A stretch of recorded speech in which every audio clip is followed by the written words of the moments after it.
Leitura diária. Livro de Jó, capítulo 1. Na terra de Uz vivia um homem chamado Jó. Era um homem íntegro e justo, temia a Deus e evitava fazer o mal. Tinha ele 7 filhos e 3 filhas, e possuía 7.000 ovelhas, 3.000 camelos, 500 juntas de boi e 500 jumentos, e tinha muita gente a seu serviço. Era o homem mais rico do Oriente. Seus filhos costumavam dar banquetes em casa, um de cada vez, e convidavam suas 3 irmãs para comerem e beberem com eles. Terminando um período de banquetes, Jó mandava chamá-los e fazia com que se purificassem. De madrugada, ele oferecia um holocausto em favor de cada um deles, pois pensava: talvez os meus filhos tenham lá no íntimo pecado e amaldiçoado a Deus. Essa era a prática constante de Jó. A primeira provação de Jó. Certo dia, os anjos vieram apresentar-se ao Senhor e Satanás também veio com eles. O Senhor disse a Satanás: de onde você veio? Satanás respondeu ao Senhor: de perambular pela terra e andar por ela. Disse então o Senhor a Satanás: reparou em meu servo Jó? Não há ninguém na terra como ele, irrepreensível, íntegro, homem que teme a Deus e evita o mal. Será que Jó não tem razões para temer a Deus? Respondeu Satanás. Acaso não puseste uma cerca em volta dele, da família dele e de tudo que ele possui? Tu mesmo tens abençoado tudo o que ele faz, de modo que os seus rebanhos estão espalhados por toda a terra.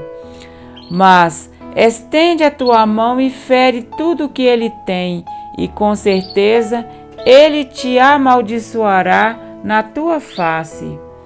O Senhor disse a Satanás: pois bem, tudo o que ele possui está nas suas mãos, apenas não toque nele. Então Satanás saiu da presença do Senhor.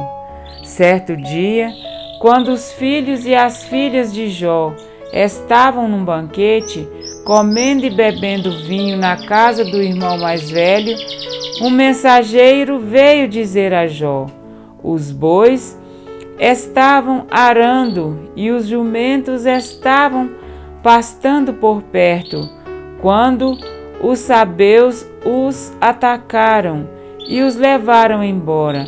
Mataram a espada os empregados, e eu fui o único que escapou para lhe contar. Enquanto ele ainda estava falando, chegou outro mensageiro e disse: fogo de Deus caiu do céu e queimou totalmente as ovelhas e os empregados, e eu fui o único que escapou para lhe contar. Enquanto ele ainda estava falando, chegou outro mensageiro e disse: vieram caldeus em 3 bandos, atacaram os camelos e os levaram embora. Mataram a espada os empregados, e eu fui o único que escapou para lhe contar. Enquanto ele ainda estava falando, chegou ainda outro mensageiro e disse: seus filhos e suas filhas estavam num banquete comendo e bebendo vinho na casa do irmão mais velho, quando de repente um vento muito forte veio do deserto e atingiu os 4 cantos da casa, que desabou. Eles morreram e eu fui o único que escapou para lhe contar. Ao ouvir isso, Jó levantou-se, rasgou o manto e rapou a cabeça. Então prostrou-se rosto em terra em adoração e disse: saí nu do ventre da minha mãe, e nu partirei. O Senhor o deu, o Senhor o levou. Louvado seja o nome do Senhor. Em tudo isso, Jó não pecou e não culpou a Deus de coisa alguma. Amém? Para refletir. O primeiro livro da Bíblia em ordem cronológica também recebeu o nome de seu personagem principal. O livro de Jó inicia com uma história de grande prosperidade em todos os sentidos. Além de ser um homem de Deus, Jó gozava de riquezas e prestígio e possuía uma família bem ordenada. Mas, de repente, o relato é cortado e nos é revelado o que não podemos ver. Através da experiência de Jó, podemos compreender com mais clareza o grande conflito em que estamos envolvidos.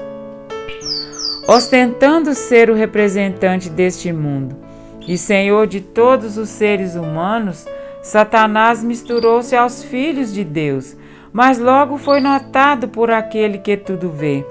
Sua mácula se discernia dos santos seres e manchava a solene assembleia.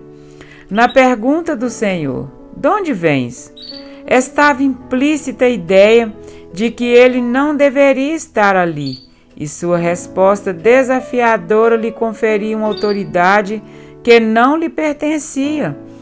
O diálogo entre o Senhor e o maligno acabou em uma prova da fidelidade de Jó e do quanto Satanás é um inimigo derrotado. Quando Satanás saiu da presença do Senhor, Jó tornou-se o alvo de sua terrível cólera. Movido por inveja e ódio, em um único dia o inimigo dissipou todos os bens de Jó, matou os seus servos e, por último, seus filhos. A cada má notícia, a dor aumentava no coração do homem de Deus, como um fogo que o consumia. A morte de todos os seus filhos, porém, lhe causou uma dor tão extrema que não fosse a sua atitude de humilhação e adoração a Deus, e o luto teria feito cair em desespero. O diagnóstico dado por Deus a respeito de seu servo Jó deve nos fazer refletir sobre o resumo de nossa própria vida. Diante de uma batalha espiritual invisível, somos alvos do amor de Deus e alvos da ira de Satanás. Ninguém nos conhece como o Senhor. Ninguém tem a capacidade de discernir a nossa essência, nem mesmo o inimigo. Ele pode até tentar destruir os filhos de Deus, mas sempre terminará frustrado, pois o Senhor é fiel e suas promessas jamais falham. Ele me invocará e eu lhe responderei.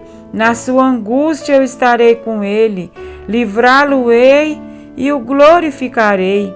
Salmo 91:15.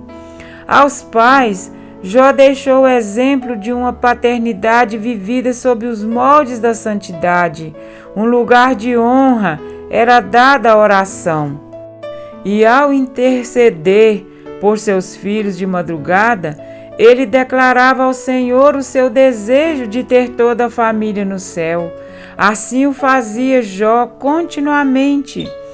E seus filhos eram guardados no único lugar seguro, o que habita no esconderijo do Altíssimo e descansa à sombra do Onipotente, diz ao Senhor: meu refúgio e meu baluarte, Deus meu, em quem confio. Salmo 91, 1, 2. Jesus mesmo nos advertiu: no mundo passais por aflições, mas tende bom ânimo, eu venci o mundo. João 16:33. Podemos, como Jó, até não ver o grande conflito que é travado em nosso redor, mas se confiarmos a nossa vida e a nossa família nas mãos de Deus, Ele nos honrará com um final feliz. Portanto, quer na alegria, quer na dor, saiam de nossos lábios e de nosso coração a mais sincera expressão de adoração. Bendito seja o nome do Senhor. Amém?